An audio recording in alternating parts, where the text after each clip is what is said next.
What's going on, guys? JSGC here, and we are here for another Manchester City video. Today we're going to be doing my match review, match reaction and match analysis of Manchester City's game at the Etihad Stadium against Tottenham Hotspur that saw City do a quite remarkable comeback in the second half from 2-0 down to win this game 4-2 in what was a much needed 3 points for the Blues. We're going to be speaking about all there is to speak about from this game, including, do I think Man City fans were right at half-time to boo the team? But before I do crack on with this video, make sure, like always, if you are enjoying the content, want to help to support my channel, then do subscribe, press that red button, press the bell and put your push notifications on. Also, don't forget as well, social media links, they're in the description below and sliding across at the bottom of the screen if you want to go and follow me on my Twitter and Instagram.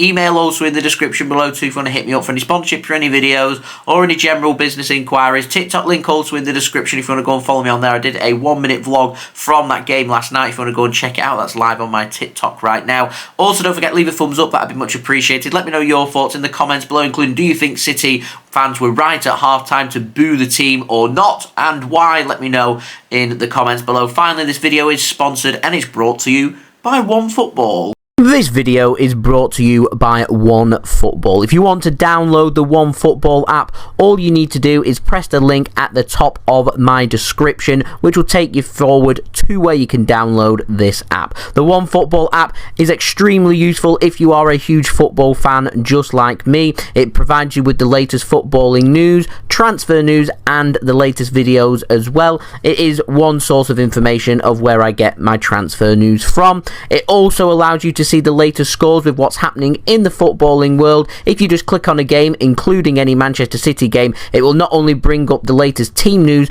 but it will also bring up the latest statistics and keep you up to date with everything happening in that game. If you want to download this app, all you need to do is press the link at the top of the description to stay up to date. Thank you very much to OneFootball for sponsoring this video. If you want to go and check them out, links and details there in the description. Remember, free app to download. So let's crack on with this video. We're going to start off first with my match review. Manchester City, pretty slow first half, much more electric, much more alive in the second half, and that tenaciousness from Manchester City is not even a word, I do not know. It should be if it isn't. Anyway, City were very tenacious in the second half. They were up for the fight. They showed that they are ready to be able to launch an assault on the Premier League title. Pep's press conference after the game showed that he is up for the fight and ready for Manchester City to try and launch some kind of competitive comeback to Arsenal and catching them up. Now, it's very obvious that Pep Guardiola isn't happy at all with how Man City are playing. Changes of formation, rotating the team constantly. There's just something, as Ilkay Gundogan said a couple of weeks ago, that just isn't right. And Pep Guardiola hasn't quite got his finger on this, and he knows that should City go up against a well-drilled, well-organised, highly confident team, the more than likely scenario is that Man City would get beaten. That's where Pep Guardiola is concerned. He's concerned if he was to face Arsenal right now, Arsenal would beat Manchester City, because right now Arsenal look like a better team. You cannot, as Pep said, afford to be going 2-0 down at half-time, because 9 times out of 10, you're coming away from the game with absolutely nothing, and you don't want to be putting yourselves in a position that you're 2-0 down. Now, up until the 40th minute, City's first half wasn't too bad. It was having some shots, was creating some opportunities. Overall, defensively looked pretty solid. We didn't look like there were too many concerns. And yet, this game and the Derby game just showed that a team can have just 2 or 3 minutes of high-intensity pressing, putting the team under pressure. City's heads go, and it's now 2 games in a row that Manchester City have conceded 2 goals within 2 or 3 minutes of each other. It showcases that City, in terms of focus, aren't as focused as what they need to be, and definitely in that first half, that's where City need to be much more improved. Now, second half was outstanding from Manchester City, absolutely outstanding. Riyad Mahrez was involved more in the game. They were giving the ball to Julian Alvarez, who was causing lots of problems. Ilkay Gundogan was getting more involved. It was more like a front 5 for Manchester City rather than a front 4. They were finding ways to get Jack Grealish involved. Haaland grabbed himself a goal, and Haaland, I didn't think, had too great of a game, for Manchester City, his job's to be in the right place at the right time to score goals, and he scored a goal, so we regard that as a job done for him. However, there's so much more to Manchester City's play, so there's definitely areas for City to improve. There's definitely certain aspects of the game in game situations, like being focused towards the end of halves and when under pressure. They really need to step it up, so to speak. Now, it doesn't really help that we don't really know what our strongest defensive, and we keep rotating our defence, and our defence wasn't amazing for this game, and we will speak about them Tottenham goals in just 1 minute. However, I was impressed. Rico Lewis looks very settled. When City want to go with the back three on the right hand side, Rico Lewis looks more settled than what Joao Cancelo or Kyle Walker does in that role. I thought he was outstanding yesterday, Rico Lewis, and them goals didn't come down that Manchester City right-hand side or the Spurs left-hand side. The problems were accumulating towards the other side. Now, Pep Guardiola's given praise to Nathan Ake. Obviously, very happy with Nathan Ake's performance.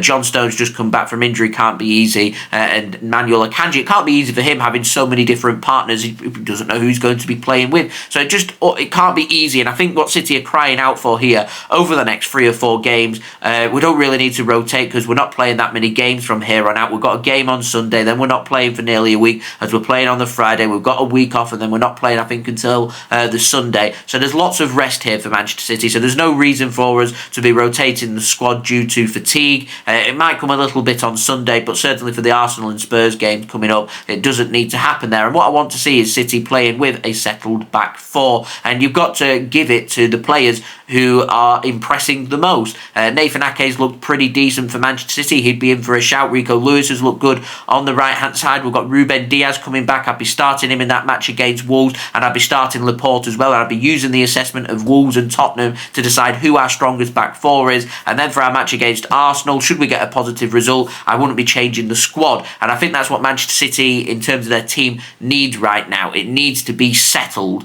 Manchester City won their last game. I could argue that City shouldn't really change that much. However, I do feel like City will start to rotate some of the players, and they'll get other players, big game players, Bernardo Silva, Kevin De Bruyne, try and get them some minutes on the field as well, because they're decent quality players. But there were certain aspects from that game that I was very impressed with. There was other aspects that I wasn't very impressed with. Now, I think one of the biggest faults we had yesterday for both Tottenham goals was Man City's inept decision making when it comes to realising just what pressure and presence is around them. They have no idea of the danger around them. They take risks, and that's how Manchester City play. Sometimes you need to identify, is the risk worth how they're trying to play? And if there's any doubt in your mind about that, then the ball needs to be cleared, either sent long upfield so City can regroup, or put out of play. And Ederson, both times, decision-making wasn't brilliant. I can't remember who it was. I've not had a chance to watch the highlights of the game as I was at the game, but the second goal from Tottenham, I thought it was a complete joke. It was inept defending, it was inept goalkeeping for the first goal as well. It was just all-round poor, coming right at the end of the first half. It couldn't have been worse timing. Tottenham must have been buzzing going in at half-time. City must have had a rollicking from Pep Guardiola at half-time to come back out and put in a really fiery performance to show that they are up for this challenge, which is brilliant to see. I always judge people and teams not on the mistakes that they make, but how they respond to their mistakes, and they responded really well second half from Manchester City, so big thumbs up there. Now, the only other talking point really from this game is, were the fans right to boo the players at half time? Now, I was at the game, I didn't boo the players. I don't believe in booing the players. I don't believe in that having any kind of impact on the player other than a negative impact, so I wouldn't boo the players. I always work on a system of, am I happy with what I've seen? If I'm happy with what I've seen, I'll give them a big round of applause, stand up and say, job well done, good job. If I'm not happy with what I've seen, they won't get an applause from me. I won't boo them, I won't take it to that extent, but I just won't applaud. And yesterday at half-time, weren't happy. I didn't applaud the players off the pitch because I wasn't happy with how they performed. To the City standards that they've paid a lot of money for and come to expect, you expect Manchester City to at least turn up and fight. And the last 5 minutes of that half was, for Man City's standards, pathetic, really. It was really poor from City. Pep Guardiola not happy about the booing. He's mentioned the crowds again. Perhaps Manchester City, he's mentioned the organisation. I hope this is a hint from Pep Guardiola. City need to have a really good look at the pricing of the match tickets. They really need to have a look. Yesterday cost me £60, which for a Premier League match is absurd on a Thursday evening. There's Tottenham fans in that stadium who price cap on away fans is £30. I personally don't feel like football should be any more than £30. We're in a cost of living crisis in the UK. For Christ's sake, you cannot justify spending that amount of money. Now, weekend game, a Category A game, you can get away with. Thursday evening in January, you can't get away with that. And it should have been a lot cheaper. Look to the Wolves game at the weekend. That's an excessive price. I think you're looking at over £50